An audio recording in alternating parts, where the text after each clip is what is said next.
What Caitlyn Clark did, because so many eyeballs were on her, was she is a huge multiplier effect of that.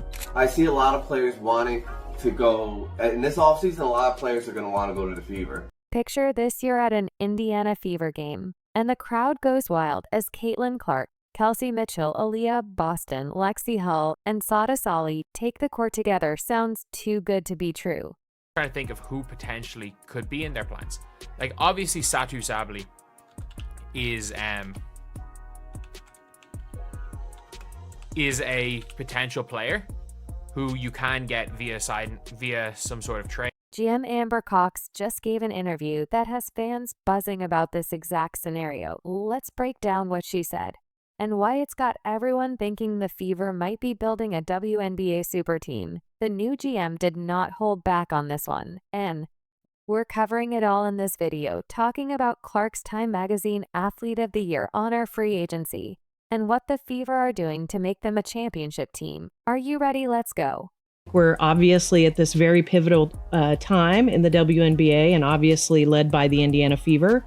But I think all those experiences will lend themselves to hopefully doing the best job possible. Amber Cox just dropped hints about the Fever's off-season strategy, and it's got fans buzzing. In a recent interview, Cox opened up about her vision for shaping the team's future as the new GM. She's not just making moves, she's orchestrating a complete transformation. The entire world was shocked during the WNBA expansion draft when Tammy Fagbenle became available, especially because when you look at last season, she played a really huge part in the Fever's success in terms of getting to that point where you all were able to make the playoffs. Let's talk about Tammy Fagan. Lake Cox's comments about not protecting her in the expansion draft caught everyone off guard. It's not every day you see a team willingly let go of a solid contributor. But Cox had this to say.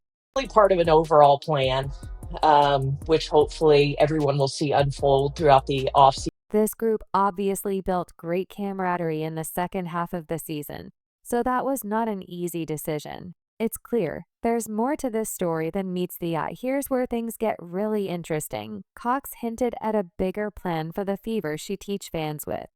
This cryptic message, it's really part of an overall plan, which hopefully everybody will see unfold during the offseason.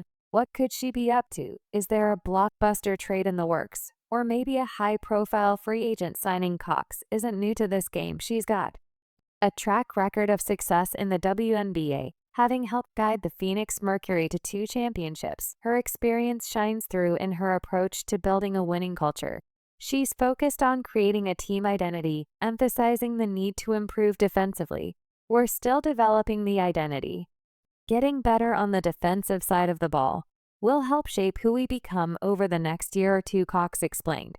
Obviously, we want to take the next step. So I think as we're looking to free agency, we'll think about veterans coming in with that playoff experience. Now let's talk about the Fever's financial situation. They've got about $650,000 in cap space to play with this offseason. That's enough flexibility to make some serious moves, including potentially offering max contract to key players. Cox is clearly thinking big, targeting versatile players who can contribute on both ends of the court. Obviously, as we get into free agency, the number one priority for us is re-signing Kelsey Mitchell.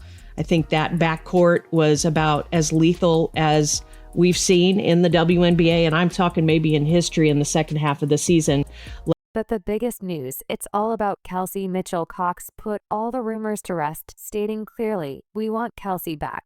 She's had an incredible career here. No one deserves this opportunity to be a part of this success more than Kelsey." It looks like the Fever are going all in on keeping their star guard. While it hasn't been officialized yet, since free agency has not yet begun, the Fever management have confirmed they will court Kelsey, which means she is guaranteed to come back for a year under a max contract. We want to reunite Caitlyn and Kelsey, and Kelsey, when I think about her and her time in Indiana, and, you know, a lot of trials and tribulations throughout her career. So for me and for us, I'm most excited for her to be in this moment and experience so much success. So what's next for the Fever with Cox at the helm? It seems like we're in for an exciting offseason. but as the team builds towards its future. There's another story that's got everyone talking. Caitlyn Clark, the Fever's superstar point guard, just landed on the cover of Time magazine as Athlete of the Year, and not everyone's happy about it. Let's dive into the controversy that's taking the basketball world by storm. Caitlyn Clark was recently named Time's Athlete of the You might think being named Athlete of the Year is all glory and praise for Caitlyn Clark. It's turned into an unexpected battle as the basketball world takes sides.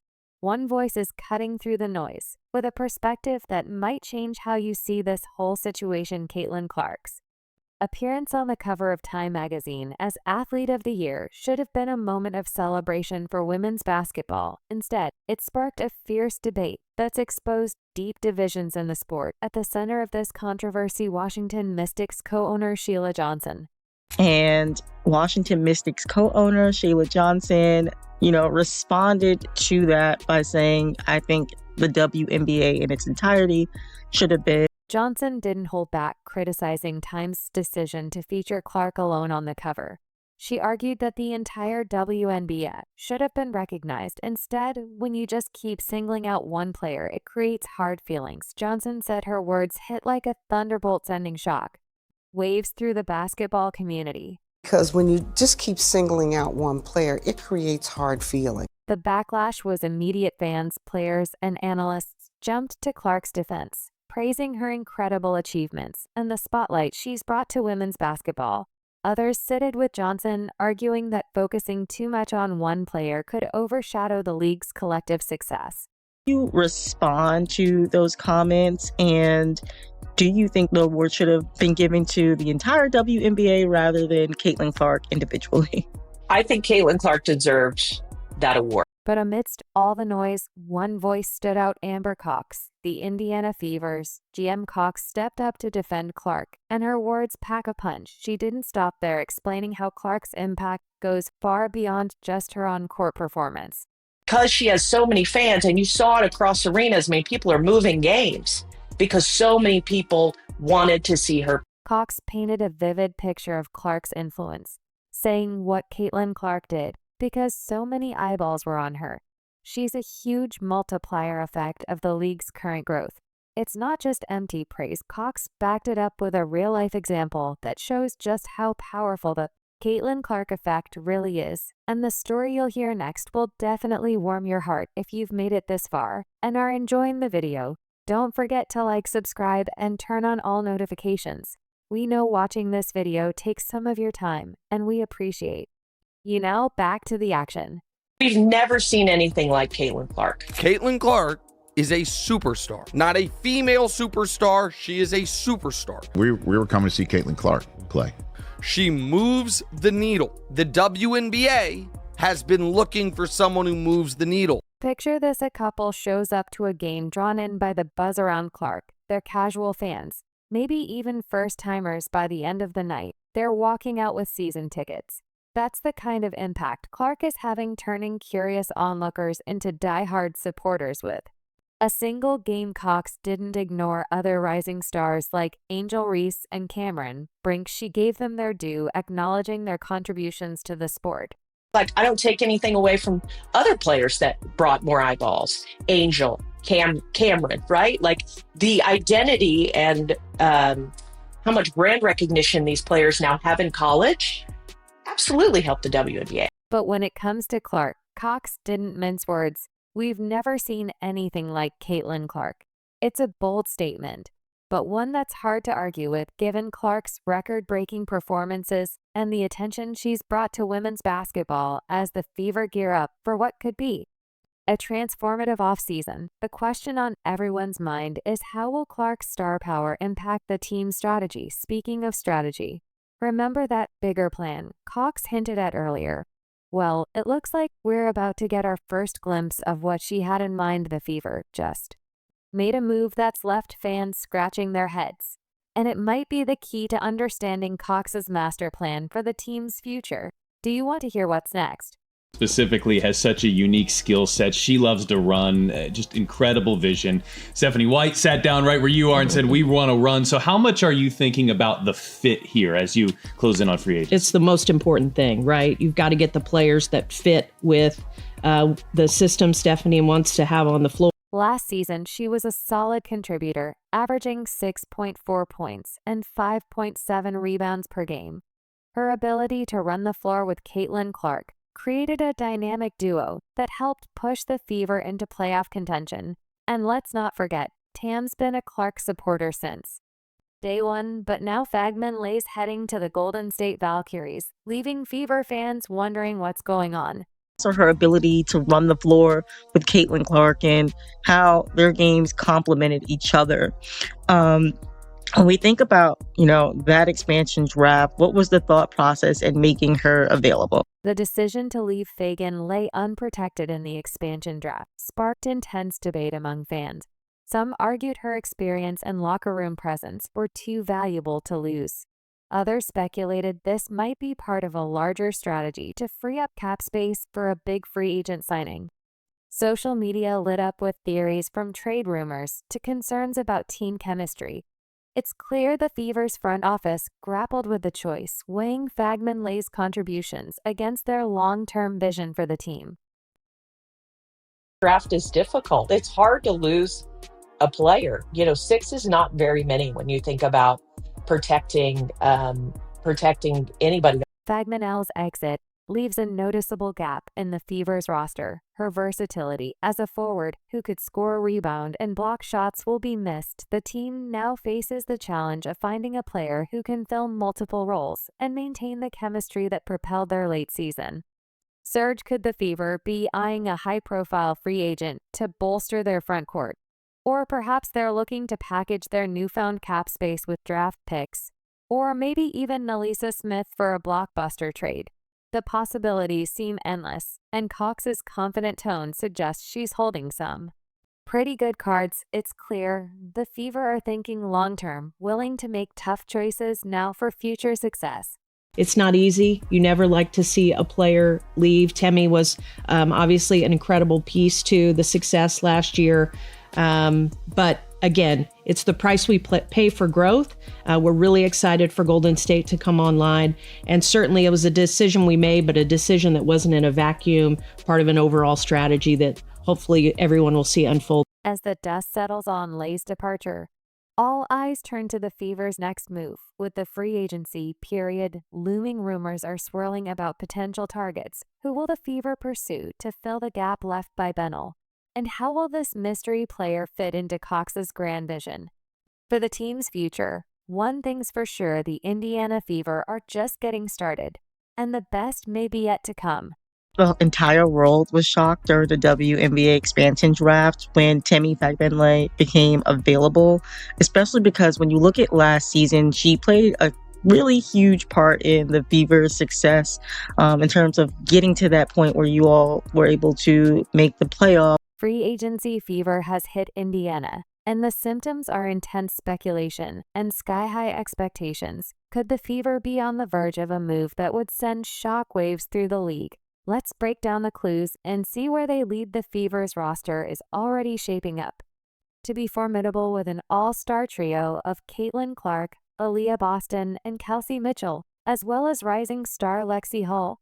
They've got a solid foundation, but there's still room for improvement, especially in the front court. That's where things get interesting.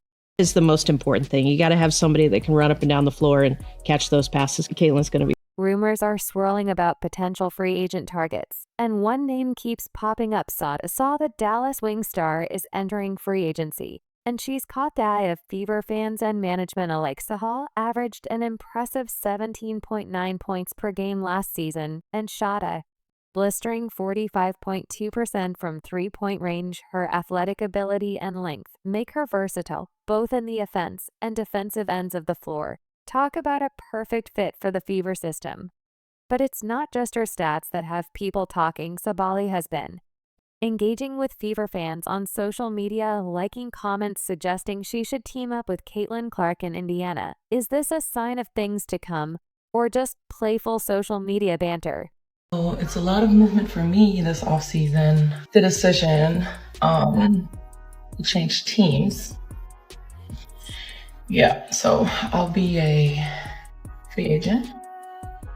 Amber Cox and the Fever management team are looking for a versatile forward who can score, defend, and add size to their lineup. Sabally checks all those boxes. She can guard multiple positions and has a strong offensive game that would complement the Fever's existing talent perfectly. Of course, nothing's set in stone yet. If the Fever can't land Sabally, they've got backup plans. Players like Gabby Williams, known for her defensive skills and versatility, could also be on their radar. But make no mistake, Solly seems to be the prime target.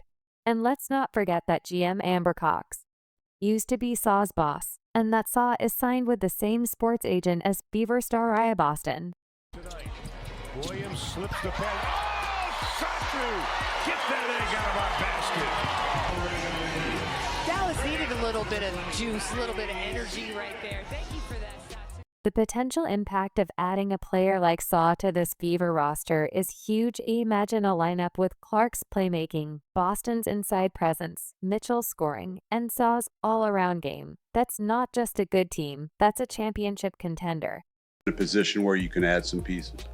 Yes, we are. We're definitely in a position, and I would think that if you are a smart basketball player and you watch the way she plays, you would want to play. Cox and her team are focused on building more than just a collection of talented players. They're creating a culture of success.